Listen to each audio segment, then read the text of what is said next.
গর্বিত বাঙালি ভারত কেশরী ডক্টর শ্যামাপ্রসাদ মুখার্জির বলিদান দিবস উপলক্ষে আমাদের সকলের প্রিয় বিধায়ক রামপ্রসাদ পাল মহোদয়ের উদ্যোগে আয়োজিত হয়েছে পদযাত্রা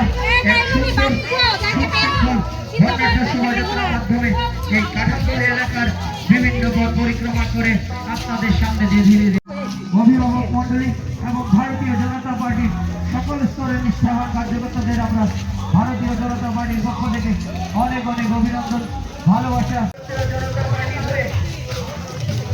বিকল্প কিছু কর্মসূচি হাতে নিয়ে থাকেন আমাদের ভারত কেশরী ডক্টর শ্যামাপ্রসাদ মুখার্জির বলিদান দিবস উপলক্ষে উনি আমাদের 18 সূর্যনগর বিধানসভাতে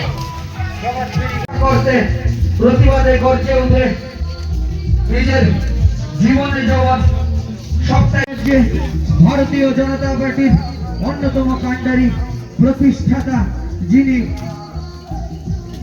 ভারতীয় জনতা পার্টিকে বুকে আগলে রেখেছেন আমাদের সকলের প্রধানমন্ত্রী শ্যামাপ্রসাদ মুখার্জি ছিলেন একজন মন্ত্রী।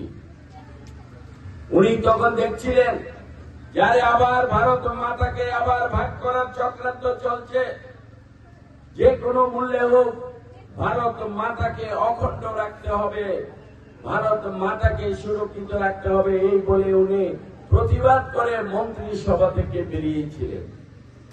এবং মন্ত্রিসভা থেকে বেরিয়ে উনি নিজে সংগঠন করেছিলেন। উনি করেছিলেন হিন্দু মহাসভা, তারপর উনি করেছিলেন ভারতীয় জনসংঘ নামে। সেই সকল সংগঠন দিয়ে সারা ভারতে উনি ওনার সেই প্রতিবাদ ঝড় তুলেছিলেন, যে কোনো মূল্যে হোক আমরা আমাদের ভারত মাতাকে অখণ্ডতা রাখবো, ভারত মাতাকে আমরা খণ্ড খণ্ড করতে দেব না, তার জন্য যদি বলিদান দিতে হয়, মৃত্যুবরণ করতে হয়, সেইখানে আমরা রাজি আছি। তারপর আর জওহরলাল নেহরু দেখছিল, ওই কমিউনিস্ট পার্টিরা দেখছিল যে শ্যামাপ্রসাদ মুখার্জি যেভাবে সারা ভারতে তারা তার বিরুদ্ধে, দেশকে ভাগ করার বিরুদ্ধে, ভারতকে আবার খণ্ড খণ্ড করার বিরুদ্ধে যেভাবে আওয়াজ উঠিয়েছে, তারপর তারা পিছিয়ে গিয়েছিল এই কমিউনিস্ট পার্টি এবং সেই কংগ্রেস মুসলিম লীগ। জওহরলাল নেহরু যখন ছিল ভারতের প্রধানমন্ত্রী, তখন আমাদের ভারত মায়ের ভূখণ্ডকে চীন দখল করেছিল প্রায় 2 লক্ষ বর্গ কিলোমিটার, তথা আমাদের এই ত্রিপুরা রাজ্যের মতো 20টা রাজ্য সীমানা যতটুকু সেটা দখল করেছিল। কিন্তু কমিউনিস্ট পার্টি ও চীনের বিরুদ্ধে কোনো কথা বলেনি। জওহরলাল নেহরু চীনকে কোনো বাধা দেয়নি। এই ছিল চক্রান্ত, ভারত মাতাকে এইভাবে খণ্ড খণ্ড করার চক্রান্ত। পাকিস্তান হওয়ার পরেও পাকিস্তান আমাদের কাশ্মীরের 1 লক্ষের উপর বর্গ কিলোমিটার তারা দখল করে নিয়েছে। তখন জওহরলাল নেহরু প্রধানমন্ত্রী ছিল, কোনো বাধা দেয়নি, কমিউনিস্ট পার্টি বাধা দেয়নি, মুসলিম লীগ বাধা দেয়নি।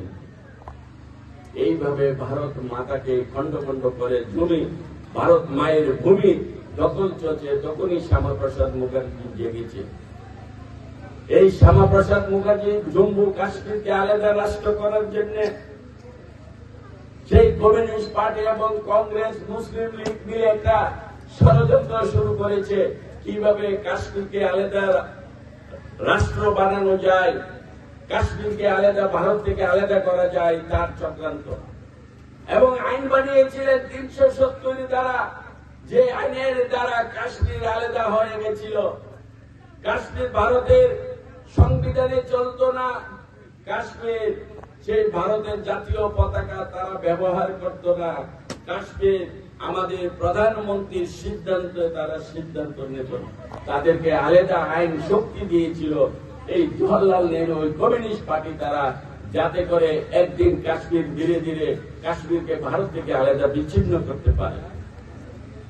সেখানেই শ্যামাপ্রসাদ প্রতিবাদী হয়ে গিয়েছেন এবং শ্যামাপ্রসাদ সেদিন বলেছেন, কাশ্মীর আমার ভারত মায়ের অঙ্গরাজ্য, আমি এইভাবে কাশ্মীরকে ভারত থেকে বিচ্ছিন্ন হতে দেব না, এই 370 ধারার বিরুদ্ধে উনি গর্জে উঠে কাশ্মীরে প্রবেশ করেছিলেন এবং সেখানে জওহরলাল নেহরুর ইশারাতে, জওহরলাল নেহরুর সিদ্ধান্তে ওই সময় কাশ্মীরের শেখ আব্দুল্লাহ ছিল ওখানে পাওয়ারফুল প্রধানমন্ত্রী হিসেবে ওই ধরনের।